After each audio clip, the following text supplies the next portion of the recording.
welcome to another edition of Chapter a Day Keeps the Doctor Away. My name is Alan, otherwise known as Hisui, and I'm from ReverseThieves.com as well as the Speakeasy podcast.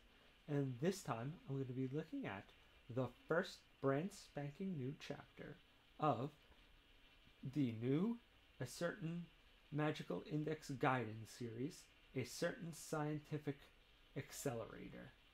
And this is a spin-off, of course, of the Certain Magical Index franchise, which is a light novel series that also has a manga and anime adaptation, and also is known for the first spin-off, which is A Certain Scientific Railgun.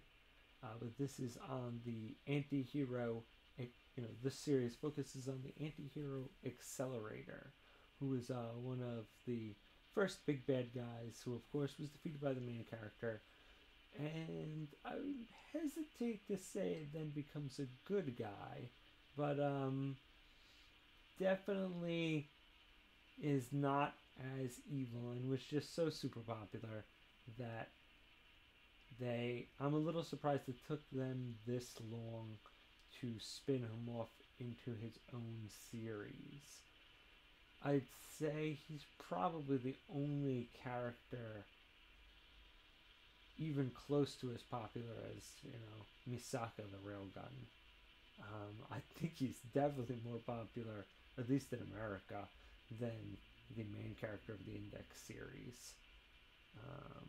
I think Toma is still popular in Japan, but Accelerator is definitely the more popular American choice. And I don't think Accelerator is anyway unpopular in Japan. So him getting his own spin-off series is not that unsurprising. Although I think he did get a whole book in the original light novel series that was just his perspective. Maybe even more than one.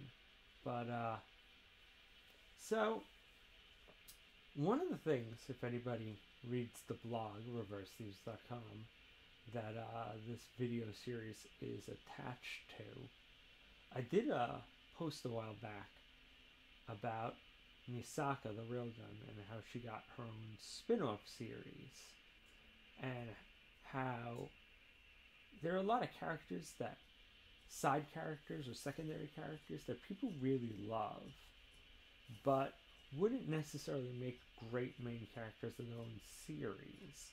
And I felt like Misaka, and I went into detail of why Misaka succeeds as a main character. I remember thinking one of the problems with an Accelerator manga would be that Accelerator is so kind of aloof that it's hard to see him as a main character because it's so hard to get him involved in anything. And I said pretty much what you'd have to do is constantly put Last Order, like pretty much the only person that he seems to care for, in trouble. And that's precisely what this series does. So, at least I was spot on with that. But yeah, the problem is that he's such an anti-hero, and barely even that, if anybody's ever played a tabletop role-playing game, there's certain characters that are just hard to motivate because their goals and ambitions, well, the worst types of players are players who don't have any goals or ambitions or hooks or kind of ways to draw them into the story. But the other ones are, that are second worst, are like characters that have really hard ones to use, and Accelerator is that kind of character. He's very kind of self-interested, so he isn't going to go in and save somebody because they're in trouble necessarily. And he isn't like super interested in the ladies or the guys, so he isn't going to do it for, some swerve and a curve or a pretty smile. So, really the only thing he has is this kind of weird bond with Last Order. And so, I was a little curious when this series was announced which way they were going to go. Because the Index series, there's a lot of magic and a lot of science, and Toma kind of faces enemies from both ends. But in the scientific Railgun series, Misaka really only ever deals with science enemies. Everything is, science side. Misaka's dealt with a little bit of magic, but she just kind of seems to, at least up until later books, nothing that's been animated, probably just passes it off as like really exotic psychic powers. So, yeah, and nothing in the Railgun series is really magical. So I was kind of curious which way they were going to go. And it's not super apparent from this first chapter. I only know from reading the Index Wiki, which is really good. And if anybody is a fan of the series, it's a great place to check out. For a series that isn't super popular in the U.S., they really do a good job of keeping that really well written. They mention that the girl we see at the beginning is actually a mage named Estelle Rosenthal, and there are hints that she's a mage, but you don't ever see that. So I guess we're gonna see, and the last little line in the manga makes it clear that there's gonna be magic and science on both sides. But there is this girl who is looking for Last Order because she wants to save her from some unknown bad thing. And she goes to basically plead to Accelerator, who totally ignores her when this anti-skill guy comes in and starts taking her away. And we find out that, basically he doesn't want to be bothered with people once again. Generally, why he's a kind of hard character to write for and kind of make a main character. Basically, anybody else, this would have been a plot thread, and he's like, I'm not interested. But then he finds out that the girl, before she was taken away, dropped this photo, and it's of Last Order. So it's like, all right, she obviously had something to say about Last Order. I better go check her out. And we find out that the anti-skill guy who took her away is working. Either he's not really an anti-skill guy and just is wearing the clothing, or he's also working for this DA company. And I'm thinking that DA is magical, but we don't know other than they have this super self-righteous kind of paladin-y, we're going to stomp out all the evil in the city thing. And this guy kind of, once again, is the epitome of, lawful stupid or a lawful self-righteous kind of good and just and does whatever it takes to make that happen. And he's like, I heard you're all, cool stuff, but I know that you got that brain injury and you're nowhere near number one in the city. So, we're designed to take on evil like you. So, he challenges Accelerator, thinking that he can win. And when Accelerator lays down the control over all kinetic forces, this guy freaks out and he whips out this big robot that not only has, basically being a high-powered robot, but also has pyrokinetic abilities. And Accelerator is kind of like, this has a really high amount of like weird powers for such a, compact suit. What's going on here? And he handily defeats this guy. His robot's like no big match. Although I have to say, it's gone back to the only the bad guys have cool power suits. I guess the only time we'll ever see good guys wielding power suits is that end of the second Railgun TV series. Never probably gonna happen in the series ever again. But that aside, he's about to totally splooge this guy all over the floor when he notices there's a girl like trapped in the suit, and like this shocks him so much, possibly because it reminds him of all the Masakas that he killed. It gives him enough pause for this jerk to escape, and he then calls Anti-Skill, and we generally then find when this is set. It's set after his thing with Last Order and getting shot in the head, but before he moves in with the Anti-Skill lady. So that's an interesting time to set it in.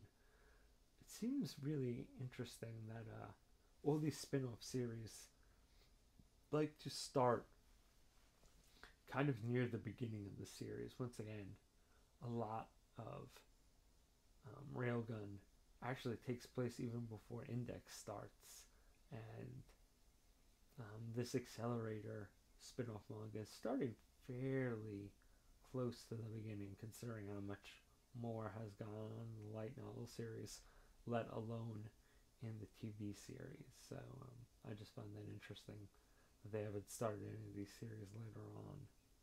But I mean, the manga and the anime aren't as far along, so maybe they kind of want to hold them more towards that, because they're the, that's the more broader audience thing. So maybe they kind of want to tie them into what people have already seen on TV. But we find out that, the girl inside the suit was dead before she was in the suit. Accelerated to kill her. She was actually a pretty notable, not super high level pyrokinetic girl who committed suicide on a bridge. And so somebody took her body and put her in this suit. And so,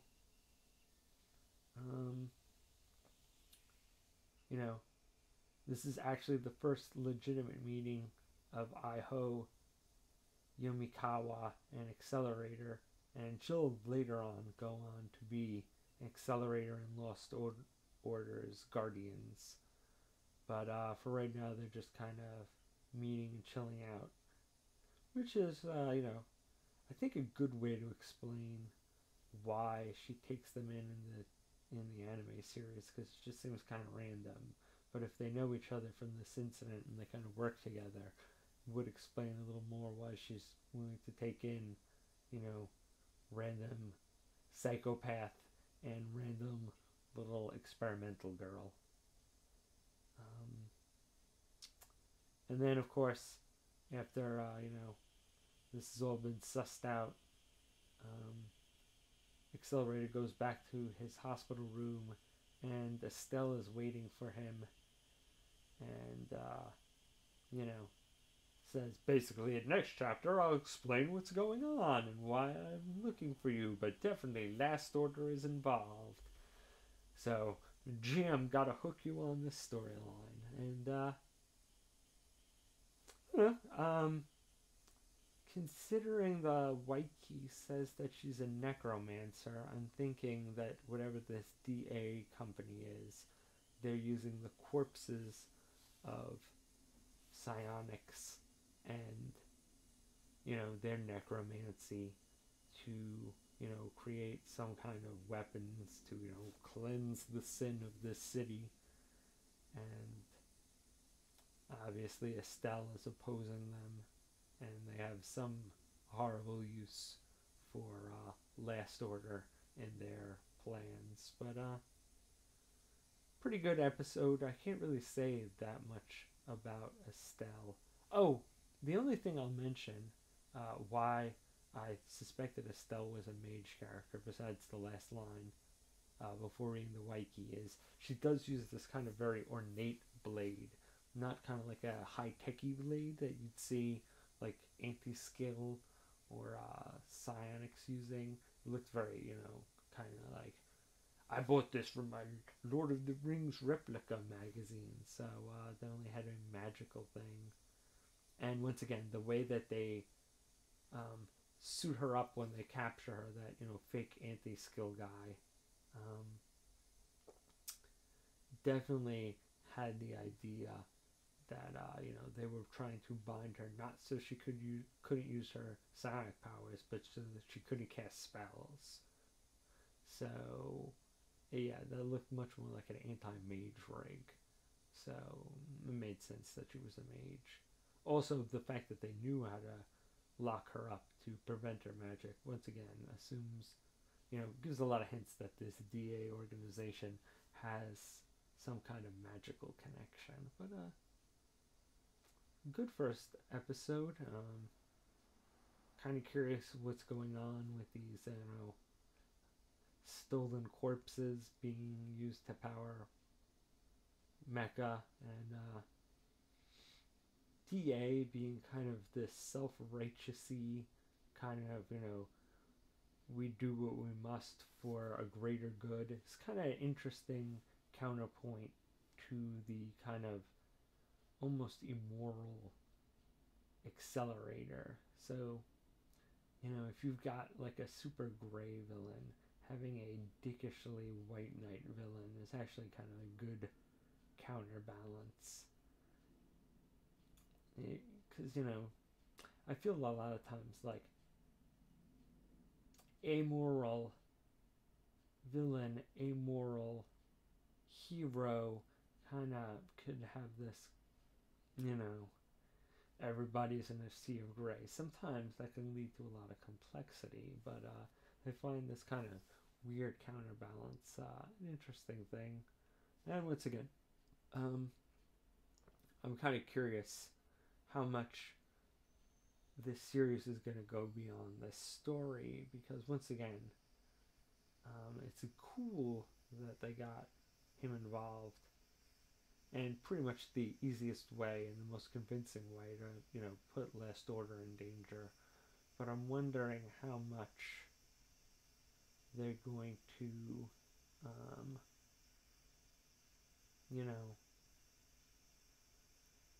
keep this up. I mean, because are they going to have to keep her in danger every time, or are they going to have Accelerator and Estelle form some kind of bond so that he can bring she can bring him into later story arcs? I don't know, but we'll see.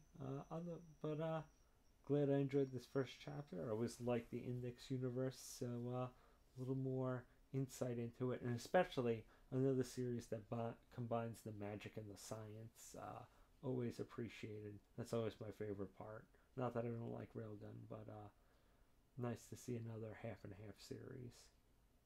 Alright, see you guys next chapter.